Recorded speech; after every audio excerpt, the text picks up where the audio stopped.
ଜୟ ଜଗନ୍ନାଥ। ଜଗନ୍ନାଥଙ୍କର ପ୍ରିୟ ଭକ୍ତ ସାଲବେଗଙ୍କ ପାଇଁ ନନ୍ଦିଘୋଷ ରଥ ଅଟକିଥିଲା। କାହିଁକି ଓ କେମିତି ଅଟକିଥିଲା ଆଜି ଆମେ ଜାଣିବା। ଭଗବାନ କେବେ ବି ଭକ୍ତର ଜାତି ଧର୍ମ ଦେଖନ୍ତି ନାହିଁ। ସେ ସବୁବେଳେ ଭକ୍ତର ଶ୍ରଦ୍ଧା ଓ ନିଷ୍ଠା ଭକ୍ତର ଭାବରେ ବନ୍ଧା ହୋଇଯାନ୍ତି ପ୍ରଭୁ ଜଗନ୍ନାଥ। କିଏ କେତେ ମନ ପ୍ରାଣ ଦେଇ ଭକ୍ତି କରୁଛି ପ୍ରଭୁ ଜଗନ୍ନାଥ ଦେଖିଥାନ୍ତି। ପ୍ରଭୁ ଜଗନ୍ନାଥଙ୍କର କେମିତି ଭକ୍ତ ସାଲବେଗ ହେଲେ ସେ ବିଷୟରେ ଆଜି ଜାଣିବା। ସାଲବେଗଙ୍କ ବାପା ଥିଲେ ଜଣେ ମୁସଲମାନ ଲୋକ। ଲାଲବେଗ ତାଙ୍କର ନାମ ଥିଲା। ସେ ଜଣେ ବିଧବା ବ୍ରାହ୍ମଣୀଙ୍କୁ ଜୋର ଜବରଦସ୍ତ କରି ବିବାହ କରିଥିଲେ। ତାଙ୍କ ପାଖରୁ ସାଲବେଗ ଜନ୍ମ ହୋଇଥିଲେ। ସାଲବେଗ ପିଲାବେଳୁ ମାଙ୍କ ପାଖରୁ ସବୁବେଳେ ଭଗବାନଙ୍କ ବିଷୟରେ ଶୁଣୁଥିଲେ। ସାଲବେଗଙ୍କ ମା ଜଣେ ହିନ୍ଦୁ ବ୍ରାହ୍ମଣୀ ହୋଇଥିବାରୁ ଲାଲବେଗଙ୍କୁ କହିଥିଲେ ଯେ ମୁଁ ଆତ୍ମହତ୍ୟା କରିଦେବି। ତାପରେ ଲାଲବେଗ ତାଙ୍କୁ ସ୍ତ୍ରୀ ରୂପରେ ଗ୍ରହଣ କରିଥିଲେ।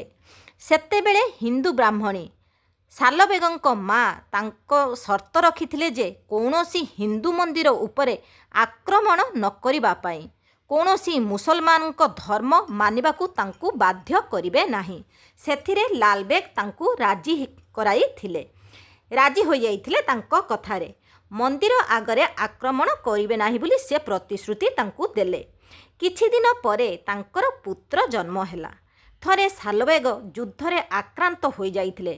ଅତ୍ୟନ୍ତ କଷ୍ଟ ହେବା କାରଣରୁ ମୁଁ ମରିଯିବି ବୋଲି କହିଲେ। ସେହି ଯୁଦ୍ଧରେ ତାଙ୍କ ବାପା ମୃତ୍ୟୁବରଣ କରିଥିଲେ। ସେତେବେଳେ ମା ତାଙ୍କୁ ପ୍ରଭୁ ଜଗନ୍ନାଥଙ୍କୁ ଭକ୍ତି କରିବାକୁ କହିଥିଲେ। ସେ ଚାହିଁଲେ ତୁମକୁ ଭଲ କରିଦେବେ ବୋଲି ତାଙ୍କୁ କହିଲେ। ତାଙ୍କ ବିନା ତୁମର ଅନ୍ୟ ଗତି ନାହିଁ ବୋଲି ତାଙ୍କୁ ବୁଝାଇଥିଲେ। ସାଲବେଗ ଭକ୍ତିର ସହିତ ସବୁବେଳେ ଜଗନ୍ନାଥଙ୍କୁ ଡାକିଲେ। ସେତେବେଳେ ସାଲବେଗଙ୍କୁ ସ୍ୱପ୍ନରେ ଦେଖାଦେଲେ ପ୍ରଭୁ ଜଗନ୍ନାଥ। କେମିତି ତାଙ୍କର ଯେଉଁ ନିଜର କ୍ଷତ ହୋଇଥିଲା ସେ କ୍ଷତରେ କେମିତି ତାଙ୍କର ବିଭୂତିକୁ ଲଗାଉଛନ୍ତି। ଆଉ ତାପରେ ଆସ୍ତେ ଆସ୍ତେ ସେ ତାଙ୍କର କ୍ଷତ ସବୁ ଶୁଖିବାକୁ ଲାଗିଲା। 12 ଦିନ ମଧ୍ୟରେ ସେ ଭଲ ହୋଇଗଲେ।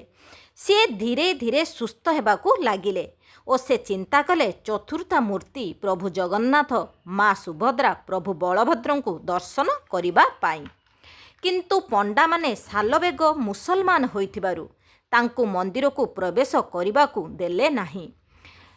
ସାଲବେଗ ତାଙ୍କ ମାଙ୍କୁ ଧରି ବୃନ୍ଦାବନ ଚାଲିଗଲେ। ସେଠୁ ସେ କ'ଣ କଲେ ନା ବୃନ୍ଦାବନକୁ ଚାଲିଗଲେ। କିନ୍ତୁ ପ୍ରତ୍ୟେକ ରଥଯାତ୍ରା ସମୟରେ ଭକ୍ତ ସାଲବେଗ ପ୍ରଭୁ ଜଗନ୍ନାଥଙ୍କୁ ଦର୍ଶନ କରିବା ପାଇଁ ଆସୁଥିଲେ।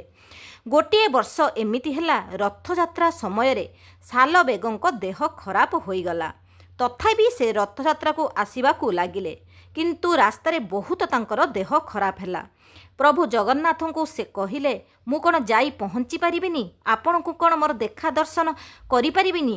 ଆପଣଙ୍କର ଦେଖା କ'ଣ ମୋତେ ମିଳିବନି ବୋଲି ଚିନ୍ତା କଲେ ମନରେ। କିନ୍ତୁ ପ୍ରଭୁ ଜଗନ୍ନାଥ ତାଙ୍କୁ ଦେଖାଦେଇ କହିଥିଲେ ଯେପର୍ଯ୍ୟନ୍ତ ତମେ ମୋ ପାଖରେ ନ ପହଞ୍ଚିଛ ମୋ ରଥ କେବେ ବି ଆଗକୁ ଗଡ଼ିବ ନାହିଁ। ସେତେବେଳେ ଯେତେବେଳେ ଆସି ଭକ୍ତ ସାଲବେଗ ପହଞ୍ଚି ପାରିଲେ ନାହିଁ। ପ୍ରଭୁ ଜଗନ୍ନାଥଙ୍କୁ କିନ୍ତୁ ମନେ ମନେ ଡାକୁଥିଲେ। ସେହି ସମୟରେ ହଠାତ୍ ରଥ ଅଟକିଗଲା। କେହି ବି ଜାଣିପାରିଲେ ନାହିଁ କାହିଁକି ପ୍ରଭୁଙ୍କ ରଥ ଅଟକିଗଲା। ଯେତେ ଟାଣିଲେ ବି ଆଗକୁ ରଥ ଗଲା ନାହିଁ। ପୁରୀର ସମସ୍ତ ପଣ୍ଡା ଓ ରାଜା ଭକ୍ତ ଚିନ୍ତାରେ ପଡ଼ିଗଲେ। ବଡ଼ ପଣ୍ଡାଙ୍କୁ ସ୍ୱପ୍ନରେ ପ୍ରଭୁ ଦେଖାଦେଲେ ଓ କହିଲେ ମୋ ପ୍ରିୟ ଭକ୍ତ ସାଲବେଗକୁ ମୁଁ ଅପେକ୍ଷା କରିଛି। ସେ ନ ଆସିବା ପର୍ଯ୍ୟନ୍ତ ରଥ ଟିକିଏ ବି ଆଗକୁ ଯିବ ନାହିଁ। ତାପରେ ଭକ୍ତ ସାଲବେଗ ଆସି ପହଞ୍ଚିଗଲେ। ସେତେବେଳେ ରଥ ଆଗକୁ ଗଡ଼ିଲା। ସାଲବେଗଙ୍କ ମୃତ୍ୟୁ ପରେ ତାଙ୍କର ସମାଧି ସେହି ବଡ଼ଦାଣ୍ଡରେ ଅଛି। ରଥଯାତ୍ରା ପ୍ରତ୍ୟେକ ରଥଯାତ୍ରା ସମୟରେ ପ୍ରତ୍ୟେକ ବର୍ଷ ରଥ ଟିକିଏ ସମୟ ପାଇଁ ଅଟକି ତାପରେ ମନ୍ଦିରକୁ ପ୍ରଭୁ ଜଗନ୍ନାଥ ଯାଆନ୍ତି। ସାଲବେଗ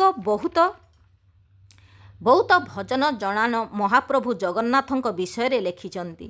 ସେଥିମଧ୍ୟରୁ आहे नील शैल प्रबल मत वारण ଏହି ଭଜନଟି ସବୁଠାରୁ ସମସ୍ତଙ୍କର ପ୍ରିୟ ହୋଇ ରହିଛି। ପ୍ରଭୁ ଜଗନ୍ନାଥଙ୍କୁ ସ୍ମରଣ କରନ୍ତୁ, ସମସ୍ତେ ପ୍ରଭୁ ଜଗନ୍ନାଥଙ୍କୁ ସ୍ମରଣ କରନ୍ତୁ। ସବୁବେଳେ ପ୍ରଭୁ ଜଗନ୍ନାଥଙ୍କ ନାମ ଧରିବା ହେଉଛି ଆମ ହିନ୍ଦୁମାନଙ୍କର ପ୍ରଥମ କର୍ତ୍ତବ୍ୟ।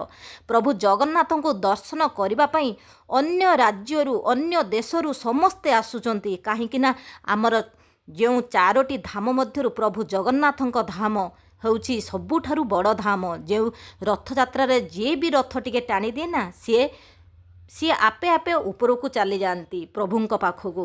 ସେଥିପାଇଁ ପ୍ରଭୁ ଜଗନ୍ନାଥଙ୍କ ବିଷୟରେ ଯେତେ ଶୁଣିଲେ ବି ସେତେ କମ୍ ହେବ। ସେଥିପାଇଁ ପ୍ରଭୁ ଜଗନ୍ନାଥଙ୍କୁ ସବୁବେଳେ ଆମ ହିନ୍ଦୁମାନଙ୍କର କର୍ତ୍ତବ୍ୟ ହେଲା ସବୁବେଳେ ତାଙ୍କୁ ସ୍ମରଣ କରିବା, ତାଙ୍କୁ ମନେ ରଖିବା। ବିଶେଷ କରି ଆମ ଓଡ଼ିଶାର ଲୋକମାନେ ସମସ୍ତେ ଆମ ଜଗନ୍ନାଥ ସଂସ୍କୃତିକୁ ଆଗକୁ ନେବା ହେଉଛି ଆମର ପ୍ରଧାନ କର୍ତ୍ତବ୍ୟ। ଜୟ ଜଗନ୍ନାଥ।